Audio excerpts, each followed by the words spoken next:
Mesdames, Messieurs, bonsoir et bienvenue à l'interview de la semaine. Bientôt 2 mois que le président de la République, Ibrahim Boubacar Keïta, a pris fonction. Parmi les priorités qu'il s'est lui-même fixées, la réconciliation nationale avec en toile de fond la gestion de la crise du Nord. Depuis son installation, le gouvernement multiplie donc les initiatives dans ce sens, libération de prisonniers, levée de mandats d'arrêt internationaux, tout cela sur fond d'insécurité au Nord à laquelle s'ajoute ces derniers jours la grogne des populations de Gao. Qu'est-ce qui a déjà été fait dans ce cadre et quelle lecture faut-il faire des actes posés? Nous en parlons ce soir avec le Premier ministre, chef du gouvernement, Oumar Tatamli, qui nous a fait l'honneur donc de nous recevoir. Merci, Monsieur le Premier ministre. Alors pour commencer, dites-nous quelle est la méthode IBK et par ricochet donc la méthode Tatamli de gestion de la crise du Nord et en quoi est-ce que cela diffère de ce qu'on a connu jusque-là? Je vous remercie, Monsieur Konaté, pour l'opportunité que vous m'offrez d'expliquer ce que nous sommes en train de faire sur le dossier du Nord. Mais permettez-moi avant toute chose de présenter mes meilleurs vœux à mes compatriotes à l'occasion de la fête de l'Aïd al-Kabir. Permettez-moi également d'avoir une pensée émue et de présenter mes condoléances aux familles qui ont été éplorées par la perte de proches dans le drame de Koupi. Quand le président a pris fonction, le gouvernement a été mis en place, nous avons trouvé une situation sécuritaire particulièrement dégradée. Dans ce contexte, il était important de restaurer un niveau de sécurité qui soit compatible avec une vie normale dans le nord du pays. Il était important également de réaffirmer certains des engagements qui avaient été pris par le gouvernement précédent dans le cadre des accords de Ouagadougou, un processus accompagné par la communauté internationale. Dans ce contexte, nous sommes attachés à 2 choses. D'abord, mettre en œuvre des mesures de confiance qui permettaient d'assurer qu'un cadre soit mis en place propice d'un dialogue inclusif avec les groupes armés et l'ensemble des communautés, comme cela a été indiqué même dans le cadre des accords, et de l'autre côté, créer les conditions pour que la sécurité revienne à travers un redéploiement des forces de défense et de sécurité. Le redéploiement est en cours, il n'est pas belligène, il vise à restaurer la sécurité sans intention belliciste et à cet égard, c'est un processus qui est conduit en coordination étroite avec la MINUSMA et avec les forces servales. Donc vous vous inscrivez dans le cadre de cet accord de Ouagadougou que vous avez donc trouvé. Il prévoit l'ouverture des négociations 60 jours après l'investiture du président de la République. Vous êtes toujours dans cette logique?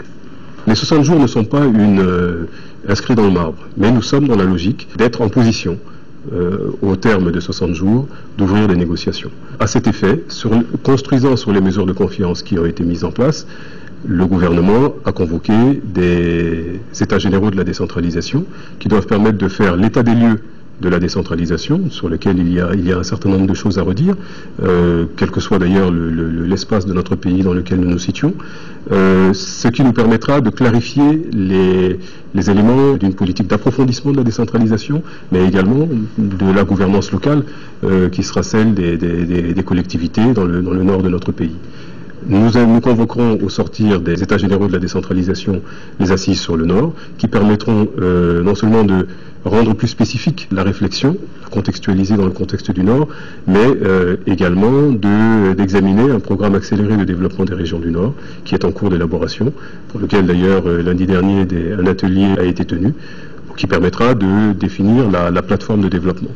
Nous espérons que dans ce contexte, nous associerons toutes les communautés du Nord, dans toutes les mesures du possible, et y compris les groupes armés, de façon à ce que leurs préoccupations soient prises en compte le plus en amont possible dans le cadre des discussions et partagées avec l'ensemble de la collectivité nationale. C'est un peu l'élément de novation par rapport peut-être à ce qui avait été fait précédemment. Tout ça dans le cadre des 60 jours, même si ce n'est pas un objectif en soi, les 60 jours. Les 60 jours sont un repère, mais cela sera dans le cadre des 60 jours. Les états généraux s'ouvrent lundi, sont clôturés mercredi.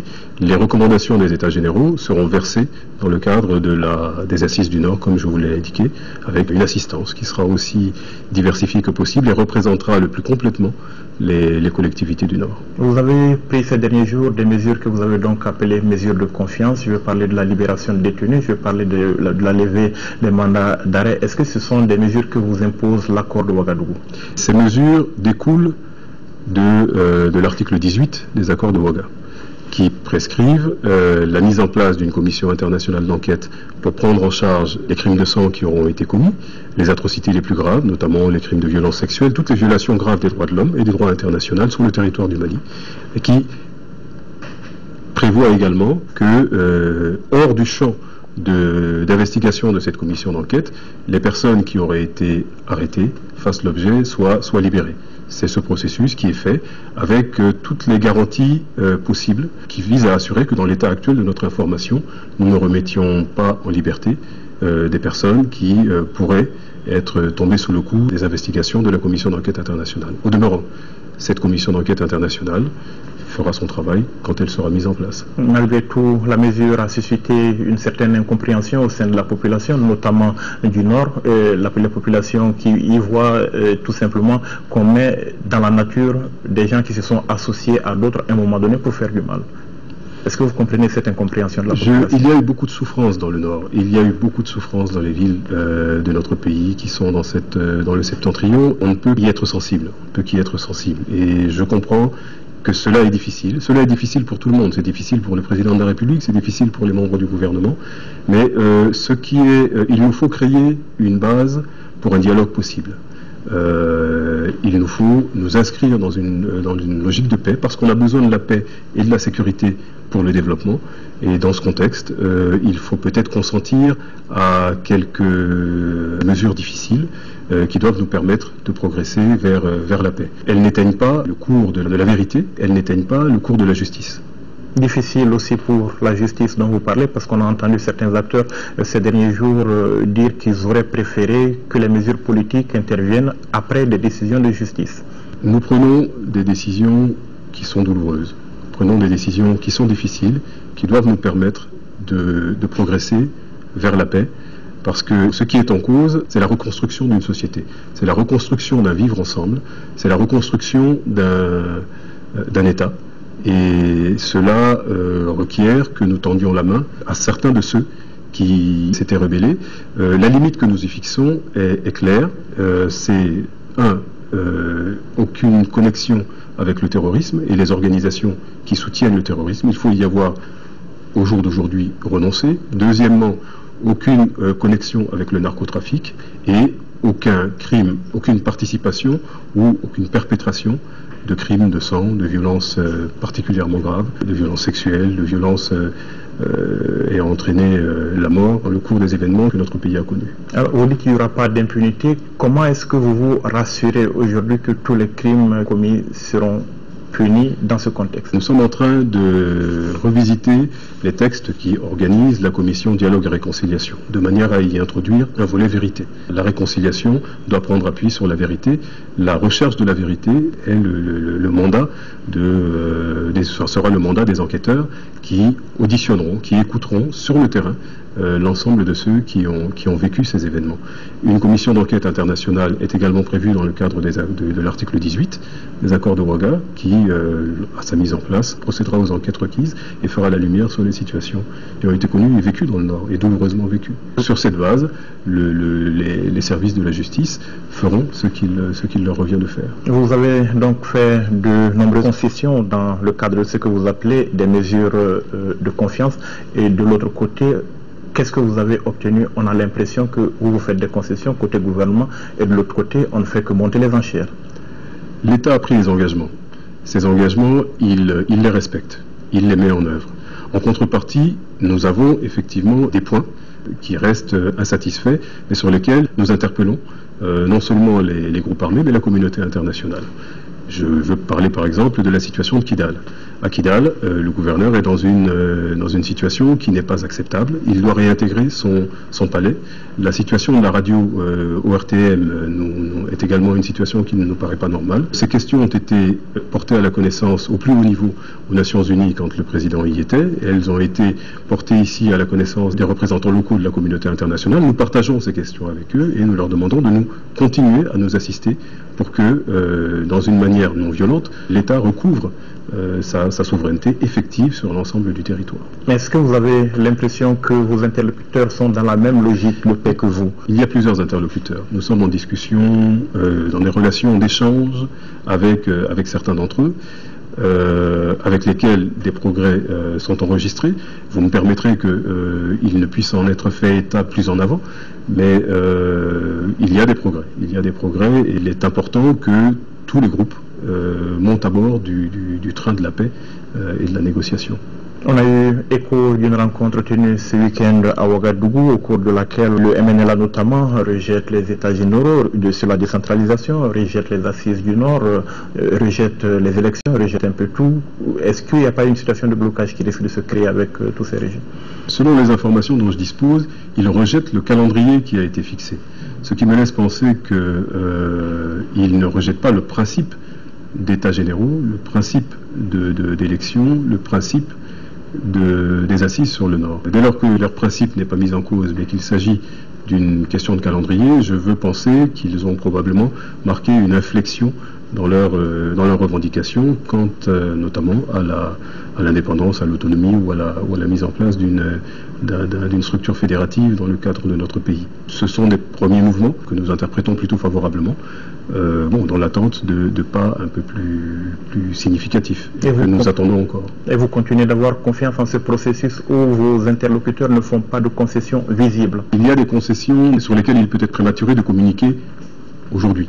Mais il y a des progrès dans les échanges avec certaines des composantes des groupes armés. Ces progrès sont réels et nous continuons de nous tenir à la stratégie que nous avons engagée, qui est une stratégie inclusive. Il est prévu dans les accords de Ouaga que toutes les communautés soient appelées à la discussion. Ce sera le cas dans le cadre des États généraux, ce sera le cas dans le cadre des assises sur le Nord, et donc les plateformes dont nous disposerons au sortir de ces deux forats en matière institutionnelle et en matière de développement auront une certaine consistance, reflèteront un consensus, porteront une certaine légitimité. Nous les partagerons à ce moment-là avec les groupes armés, en sachant que pour certains d'entre eux, leurs préoccupations auront déjà été prises en compte dans le cadre de ces recommandations. Alors, ces derniers jours, on a vu les populations de Gao descendre dans les rues, manifester leur mécontentement par rapport à beaucoup de questions, parmi lesquelles les questions sécuritaires et les questions d'amélioration de leurs conditions de vie. Une population qui attend donc plus de sécurité. Alors, qu'est-ce que vous apportez comme réponse à cette préoccupation sécuritaire quand même qui prend un peu d'ampleur ces derniers temps? La situation sécuritaire s'était incontestablement dégradée. Des dispositions ont été prises pour un redéploiement des forces de défense et de sécurité de manière à assurer une meilleure sécurisation dans l'ensemble du nord du pays. Ce redéploiement s'effectue en rapport avec la MINUSMA, en rapport avec la force Serval, de manière à ce qu'il apparaisse que nous ne sommes pas dans une perspective de belliciste, qu'il s'agit de restaurer les conditions de sécurité. Mais il est certain que la situation sécuritaire s'est dégradée. Nous mettons tout en œuvre, faire en sorte qu'il y ait de ce point de vue-là des améliorations. Les groupes dont on pensait qu'ils avaient quitté le pays se sont de toute évidence reconstitués et ont reconstitué une capacité à porter des coups. Et la situation est en train de connaître des améliorations à la faveur des décisions qui ont été prises. Pour ce qui est de l'insatisfaction des populations, des frustrations dont qu'elles portent aujourd'hui dans la rue, nous avons entamé, en vérité, puisque les dispositions avaient été engagées par le précédent gouvernement, un retour de l'administration dans les villes du Nord, qu'il s'agisse des chefs-lieux de région, des chefs-lieux de cercle et au-delà. Les arbitrages financiers qui doivent conduire à un redéploiement plus complet et notamment à la réhabilitation des infrastructures et à un effort d'équipement de ces nouvelles infrastructures que nous allons réhabiliter. Ces arbitrages financiers ont été terminés. Les procédures de mise à disposition des ressources des collectivités territoriales décentralisées et de l'administration de commandement sur le terrain sont en cours d'être mises en œuvre, donc la situation devrait connaître des progrès tout à fait rapides. Alors, je voudrais revenir un instant aux questions de sécurité avec cette population de Gao qui dénonce un peu le comportement de certains éléments, du moins des forces armées, comportement ils estiment tout simplement que ces personnes sont peut-être plus préoccupées par autre chose que par leur sécurité. Est-ce que ces accusations, vous les prenez au sérieux? Comment est-ce que vous comptez? Nous les prenons prenons au sérieux, nous les prenons très au sérieux, et nous sommes en train d'examiner au cas par cas les situations des concernés, si c'est une situation qui est en cours de prise en charge. À présent, cette population qui attend une amélioration de ses conditions de vie, on parle de situations de desserte en électricité qui ne s'est pas améliorée depuis, on parle de produits, de denrées de première nécessité qui sont devenus beaucoup plus chers parce qu'il y a tout simplement beaucoup plus de monde présentement à Gao que dans un passé tout à fait récent. Alors, qu'est-ce que vous entendez faire pour répondre à ces préoccupations, à ce cri de cœur de la population de Gao? Ce que nous entendons faire, c'est d'organiser le plus rapidement possible la réhabilitation des infrastructures, la relance de l'économie. Nous allons, à la faveur de la réhabilitation des infrastructures, de la politique d'équipement qui va être mise en place, du redéploiement de l'administration sur le terrain, relancer non seulement les services publics, injecter du revenu dans l'économie, et ces revenus viendront innerver les circuits économiques et financiers de manière à permettre une reprise de l'activité économique sur place et derrière le conforter. Donc il y a un cercle vertueux qui peut être mis en place à la faveur du redéploiement sur le terrain de l'administration, des services sociaux sur lequel nous sommes en train de travailler, et nous sommes dans la phase d'opérationnalisation des décisions qui ont été prises. Est-ce qu'il y a des mesures d'urgence qui sont prévues en la matière? Nous sommes dans l'urgence. Tous les programmes en question sont des programmes d'urgence. Les premières évaluations qui étaient remontées des services pour ce qui est des besoins financiers associés au redéploiement de l'administration sont des besoins qui étaient tout à fait importants et hors de notre portée. Un périmètre d'urgence a été arrêté. Ce périmètre d'urgence est en train d'être mis en œuvre, et à l'heure où je vous parle, le processus est en cours qui conduit à la mise à disposition de ressources qui, encore une fois, vont permettre d'innerver le tissu local. Des primes de réinstallation ont été constituées en faveur des administrateurs et des enseignants, du personnel de santé. Ces primes de réinstallation ont été mises en place et donc doivent permettre d'assurer que ces populations retournent exercer là où elles doivent l'être afin d'améliorer les conditions de vie sur place. Au-delà, vous parlez d'un programme de développement durable des régions du Nord, c'est certainement du long terme. Comment est-ce que vous le voyez? Il y a un terme intermédiaire d'abord. Nous avons un certain nombre de programmes, de projets qui ont été identifiés. Ils sont au nombre de 44. Ils font l'objet d'un programme qui est en cours d'identification pour lequel nous devrions recevoir l'assistance de certains de nos partenaires qui doivent permettre dans les principales villes de contribuer à relancer l'activité. Nous espérons que d'ici le mois de novembre, nous avancerons avec nos partenaires sur la définition des moyens de financement de ce programme. Pour le reste, pour le plus long terme, le programme est en cours d'identification. Il s'articule autour de l'équipement, équipement routier, équipement en infrastructure de production d'énergie, relance du pastoralisme, développement des économies oasiennes, renforcement de la plateforme éducative dans le Nord, de façon à ce que l'intelligence reste dans le Nord. Sont tous ces éléments qui articulés et pour lesquels nous avons des ressources déjà identifiées et des engagements relativement précis pour certains des projets qui constitueront le projet de développement accéléré des régions du Nord. Ce programme sera discuté encore une fois dans le cadre des assises. Il sera complété par les préoccupations propres qui viendront des représentants des communautés du Nord. Et j'ai bon espoir que nous parviendrons à trouver, au vu de l'attention que la communauté internationale porte à la situation du Mali, toutes les ressources qui permettront de le financer. Alors une dernière question, Monsieur le Premier ministre. C'est difficile d'être Premier ministre dans un Mali qui sort de crise? Ça demande beaucoup d'engagement, beaucoup de travail. Mes collaborateurs m'accompagnent et je suis sur le pont. Merci Monsieur le Premier ministre d'avoir répondu à nos questions. Merci beaucoup, Monsieur Konaté. Merci mesdames, messieurs d'avoir été avec nous. Rendez-vous la semaine prochaine pour un autre numéro de l'interview de la semaine. Bonne suite de programme sur l'ORTM.